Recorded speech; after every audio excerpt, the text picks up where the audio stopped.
প্রত্যেকটা housewife working ওয়াইফদের দিন শুরু হয় এই রান্নাঘর দিয়ে। তো হ্যালো ফ্রেন্ডস, গুড মর্নিং। আমি মো লাইফস্টাইল ব্লগে তোমাদের ওয়েলকাম আর অনেক অনেক ভালোবাসা। আশা করি তোমরা সকলেই ভালো আছো, সুস্থ আছো, আর আমরাও কিন্তু বেশ ভালো আছি। আর আজকের দিনটা হলো মঙ্গলবার, আর এখন বাজে ওই 6:45 মতো। তো সকালে দেখতে পাচ্ছ ফুলকপির তরকারি বসিয়ে দিয়েছি, যেহেতু দাদা ভাইয়ের টিফিন দিতে হবে সেই জন্যে। আর এদিকে টিফিনে তোমার বেগুন ভাজাও করে দিয়েছি, আর ফুলকপিটা তোমার কষা কষা করবো ব্যাস। আর এখন দেখো আটাটা বের করে নিচ্ছি, আটাটা বের করে মেখে তারপর রুটি করব। আর এদিকে ছেলেও স্কুলের জন্য রেডি হচ্ছে, ছেলের গাড়ি চলে আসে তোমার ওই 7:30 নাগাদ। আর তোমাদের দাদা ভাই বেরিয়ে যায় অফিসের জন্য পৌনে 8টার সময়। তো চলো এখন আটাটা মেখে নিয়ে, আর ছেলেও রেডি হলে ওকেও গাড়িতে চাপিয়ে দিয়ে আসি।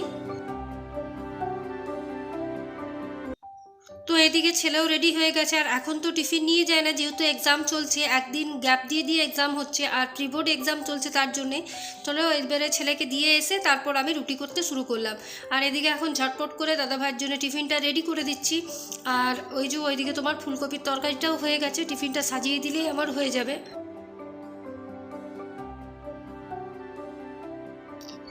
আর কয়েকদিন ধরে যা কনকনে শীত পড়েছে বলার নেই, প্রচণ্ড ঠান্ডা, সকালবেলায় কুয়াশা মেঘ করে থাকছে, আর তোমার ঠান্ডা প্রচণ্ড।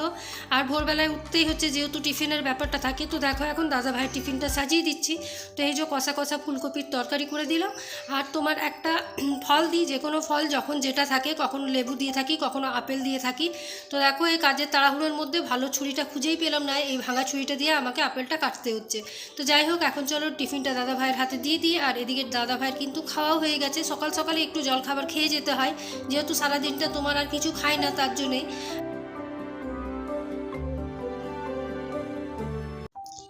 এরপর সবাই বেরিয়ে যাওয়ার পর নিজের নিজের কর্মস্থলে চলে গেল, তারপরেই কিন্তু বেসিক্যালি আমার কাজ শুরু হয়। যেদিন বাড়িতে থাকি সেদিন হয়তো এতটা তাড়াহুড়ো থাকে না, যেহেতু একটু দেরি করে ওঠাও হয়, তারপর আস্তে আস্তে কাজগুলো হয়। কিন্তু যেহেতু ওই ডিউটি, তারপর তোমার ছেলের স্কুল, এগুলো থাকে বলে একটু তাড়াহুড়োটা সকালবেলায় হয়ে যায়। তো এখন দেখো প্রথম কাজে রান্নাঘরটাকে একটু পরিষ্কার করে নেবো, যেহেতু জিনিসপত্র এদিক ওদিক ছড়িয়ে ছিটিয়ে রইলো। সকাল থেকে যেহেতু টিফিনের জন্য তোমার দুটো তরকারি বা ভাজা কিছু একটা তো করে দিতেই হয় তার জন্যে। আর এখন দেখো 1 কাপ চা বানিয়ে নিজের জন্য একদম শান্ত মনে এই রোদের কাছে দাঁড়িয়ে দাঁড়িয়ে খাচ্ছি। এই জানলাটা দিয়ে বেশ আমার রোদ আসে, আর সকালবেলা জানলাগুলো বেশিরভাগ দিন আমি খুলি না, যেহেতু প্রচণ্ড হাওয়া আসে, দুদিকে দুটো জানলা তো তাই। আর এখন সোজা চলে এসেছি বেডরুমে এসে জানলাগুলো খুলে দিচ্ছি। যেদিন ছেলে বাড়িতে থাকে সেদিন তো জানলা খুলতে দেবে না, যেহেতু হাওয়া আসে তার জন্যে। তো যেহেতু স্কুল চলে গেল তাই জানলাগুলো খুলে দিলাম, আর পর্দাগুলো এখন আটকিয়ে দিলাম। আর এদিকে দেখছো তো আজকে বেডটা কিন্তু তোমার দাদা ভাই সকালবেলা গুছিয়ে দিয়েছে, দেখতেই পাচ্ছ। এইদিকে একটা কম্বল রেখেছে, আবার ওইদিকে একটা। তো যাই হোক, এইটুকু হেল্প করে দিয়ে কাজে গেছে, সেটাও আমার কাছে অনেক। তো এখন যেমনভাবে গোছানো আছে থাক, আর এটাকে আর চেঞ্জ করব না, শুধু কম্বলগুলোকে এক জায়গায় করে দিলাম, আর বালিশটা, গোল বালিশটা রেখে দেবো। তারপর বিছানাটা ভালোভাবে ঝেড়ে নেবো। মোটামুটি তোমাদের দাদাভাই ঘরে থাকলে অনেকটাই হেল্প করে থাকে, আমার টুকিটাকি হেল্প করেই দেয়, শুধু রান্নার ক্ষেত্রে পারে না। আর চাটা বেশ ভালো বানায়। তো চলো এখন আমি ঝটপট করে ঘরটা ভালোভাবে গুছিয়ে নিই। বেডটা গুছানোর পর এখন ঝুলঝাড়া নিয়ে আমি ঘরটাকে একটু ঝেড়ে নেব।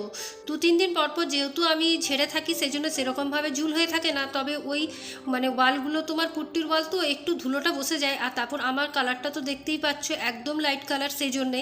তো এখন ভালোভাবে প্রত্যেকটা রুমকে একটু করে ঝুলঝাড়াটা দিয়ে ঝেড়ে নেব, তাহলে যেটুকু ময়লা বসে সেটাও তোমার কিন্তু চলে যায়। হাতে যদি 5 মিনিট 10 মিনিট সময় বের করে এরকমভাবে আমরা প্রত্যেকটা রুমে একটু করে ঝেড়ে নিতে পারি, তাহলে কিন্তু তোমার সেরকমভাবে ঝুল বা ময়লা কিছুই বসে না। যেহেতু বাড়িতে চিমনি না থাকলে দেখবে, রান্নাঘর সামনে থাকলে একটু ঝুল বা কালি এসব হয়ে যাওয়ার সম্ভাবনা থাকে।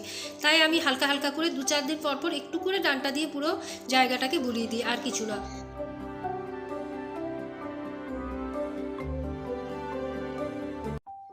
আর আজকে ভাবলাম এই স্টাডি টেবিলটা একটু পরিষ্কার করব। কিছুদিন বাবদ দেখছি এই জায়গাটা আমার একদম পরিষ্কার করা হয়নি, তাই প্রত্যেকটা তার খুলে তারপর এখন ভালোভাবে জায়গাটাকে পরিষ্কার করছি। ছেলের এক্সাম চলছে বলে ছেলে সব কিছু জিনিসপত্র উলট পালট করে দিচ্ছে, এই ঘরে কিছু বই, ওই ঘরে কিছু বই, এই স্টাডি টেবিলে কিছু বই। তো তাই বললাম যে আজকে এগুলো সব সরিয়ে তারপর ভালোভাবে পরিষ্কার করি। তো দেখতেই পাচ্ছ কম্পিউটারের যে কাপড়টা ছিল সেটা সরিয়ে এখন কম্পিউটারটাকে ভালোভাবে পরিষ্কার করলাম। আর এখানে দেখতে পাচ্ছ ওর যে পেনের হোল্ডারগুলো আছে, সেখানে যা তাভাবে সেগুলো হয়ে আছে, যেহেতু পেন কটা যে ইউজ করছে আমি নিজেও বুঝতে পারছি না, আর অনেক জিনিস আছে যেগুলো তোমার বাতিল করতে হবে। তো তাই সেলোটেপগুলো এই বক্সটার মধ্যে রেখে দিলাম, 3-4টা সেলোটেপ আছে, আর যে পেনগুলো চলছে সেগুলো রাখলাম, আর যেগুলো চলছে না সেগুলো বাতিল করে দিলাম। এরপর যখন নতুন ক্লাস চালু হবে তখন তো আবার পেন বাড়বে। ছেলেমেয়েরা পড়লে কি হয়, প্রচুর পেন পেন্সিল এসব হয়ে যায়। আমাদের সময় কিন্তু এত কিছু ছিল না, ওই যে বছরে একবারই বাবা দিস্তা খাতা পেন্সিল পেন কিনে দিত, তো সেগুলো পুরো বছর চালাতে হতো। আর এখনকার ছেলেদের তো মাসে মাসে পেন পেন্সিল বক্স, তারপর তোমার ব্যাগ, এগুলো লেগেই থাকে। তো দেখো উপরটা ভালো করে পরিষ্কার করে এখন নিচটাকেও পরিষ্কার করে নিচ্ছি। আর এখানেও দেখতেই পেলে তারগুলো তোমার পুরো বেজিয়েছিল, তো সেগুলোকেও ভালো করে পরিষ্কার করলাম। আর যে টুকিটাকি অকাজের জিনিসগুলো ছিল সেগুলো ফেলে দিলাম। তো যাই হোক, এখন এটা ভালো করে এখানে সাজিয়ে রাখি। আর এই আয়রনটাও বাইরে রাখা ছিল, তো এটাকেও মুছে এখন ভালোভাবে বক্সের মধ্যে রেখে দেবো।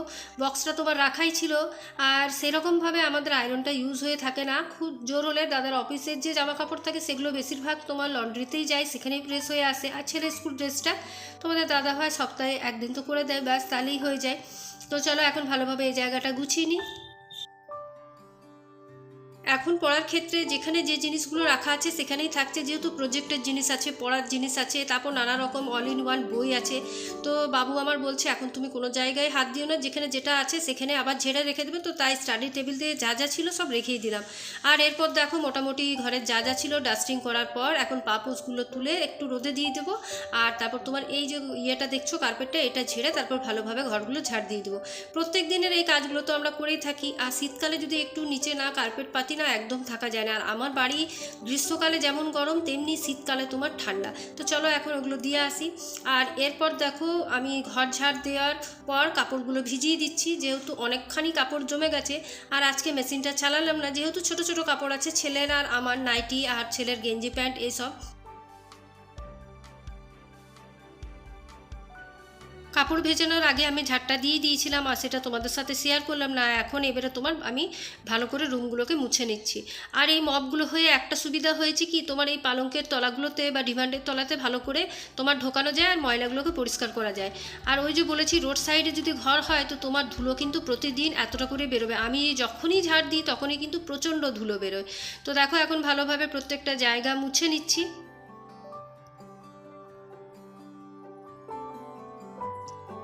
এরপর ঘর মুছে একদম সোজা চলে গেছিলাম স্নান করতে, যেহেতু মোটামুটি অনেকটাই সময় হয়ে গেছে, 9:30 মতন বাজে। আর যখন কাপড় কাচলাম তখন ভাবলাম স্নানটাও সেরে নিই, আর সকাল সকাল স্নানটা সেরে নিলে না দেখবে অনেকটাই সুবিধা হয়। আর এদিকে গিজারটাও অন করে দিয়েছিলাম। আর এখন মুখে তোমার ওই ময়শ্চারাইজার আর একটা সানস্ক্রিন একসাথে মিলিয়ে আমি অ্যাপ্লাই করে নিলাম। আর তারপরে একটু বডি লোশন, যেটা না লাগালে হবে না। বুঝতেই পারছো যা কনকনে ঠান্ডা পড়েছে, তাই হাত পায়ে মুখের যা অবস্থা হচ্ছে, আর হাওয়া দিচ্ছে বলে তার মধ্যে একটু বেশিই ফাটছে। আর আমার না একটু শীতকাল হলে একটু রুক্ষ ত্বক হয়ে যাবার সম্ভাবনা থাকে, তার জন্য নিজেকে একটু প্রোটেকশন দিয়ে রাখার চেষ্টা করি। আর তো এদিকে দেখো একটু সিঁদুরটা নিয়ে তারপর মুখের মধ্যে মানে ওই ঠোঁটে একটু তোমার লিপ গার্ড, যে কোনো লিপ গার্ড, আমার কোনো পার্টিকুলার লিপ গার্ড নেই যে এটা ওটা, যখন যেটা পাই তখন সেটা আমি কিনে নিয়ে আসি। এখন হিমালয়ারটা নিয়ে এসেছি এবারে, তাই হিমালয়ারটাই ইউজ করছি, কখনো সমিজ কখনো জবিস, যেটা পাই সেটাই ইউজ করে থাকি। তো চলো এখন যে কাপড়গুলো আছে সেগুলো ছাদে মেলে দিয়ে আসি।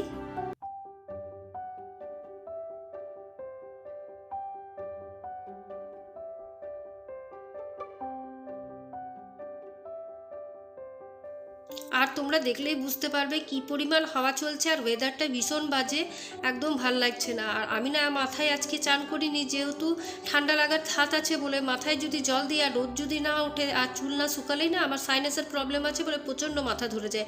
আর এদিকে স্পন্ডেলাইটিসও আছে, মানে প্রতিটাই ছোটোখাটো রোগ যেগুলো আছে সেগুলো আমার মধ্যে আছে। ঠান্ডা তো একদমই লাগানো চলে না, তাই আমি 2-3 দিন পর পরই মাথাটা ধুয়ে থাকি। আর এদিকে দেখো এখন কাপড়গুলো মেলে দিই, যদি এই সকাল সকাল কেচে না মেলা হয় না তো এগুলো শুকোতে 2 দিন লেগে যায়। তো আর ওয়াশিং মেশিনে দিলে সেই ইয়েটা হয় না, কিন্তু যেহেতু ছাদে তোমার এই হাওয়া দিলে তোমার কাপড়গুলো ঝটপট শুকিয়ে যায়, যেহেতু পাতলা পাতলা নাইটি গেঞ্জি এগুলো তো খুব ভারী হয় না। এই জিন্সের প্যান্ট লেগিংস এগুলোর ক্ষেত্রে একটু দেরি লাগে। আর এখন দেখো চলে এলাম এই যে মটরশুঁটি আর কিছু মেথি শাক আছে, যেগুলো এখন বেছে রেখে দেবো। যদি ইচ্ছে হয় নয় মটরশুঁটি রাত্রেবেলায় কচুরি করব, নয় মেথি শাকের পরোটা করব, তো তাই এগুলো এখন বেছে রাখি। আর এদিকে আমি কিন্তু রান্নাবান্না চাপিয়ে দিয়েছি। আমি ভাবলাম যখন এই কাজটা বসে বসে টিভি দেখতে দেখতে করছি তো রান্নাটাও চাপিয়ে দিই। আর রান্নার মধ্যে কি করেছি সেটাও তোমাদের সাথে অবশ্যই শেয়ার করব।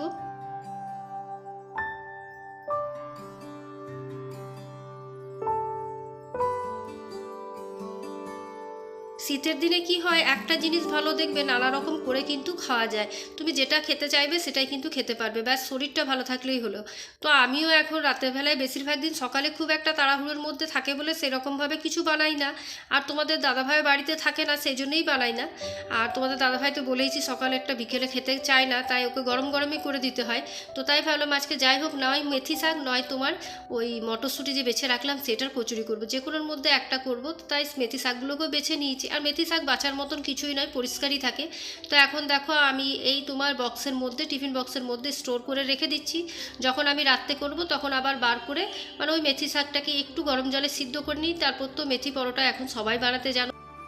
তো যাই হোক, শীতকালে এগুলোই একটা সুবিধা, নানা রকম জিনিস বানিয়ে খাওয়াও যায় আর খেতেও ভাল লাগে, তাই না? তো চলো আজকে লাঞ্চে কী কী করেছি সেটা একটু দেখিয়ে দিই। সোয়াবিন চিল্লি, মটরশুঁটি দিয়ে বাঁধাকপির তরকারি, আলু ভাজা আর মুসুর ডাল। তো আজকের ব্লগটা এখানেই শেষ করলাম। কালকে আবার একটা নিউ ব্লগ নিয়ে তোমাদের সাথে দেখা হবে। টাটা।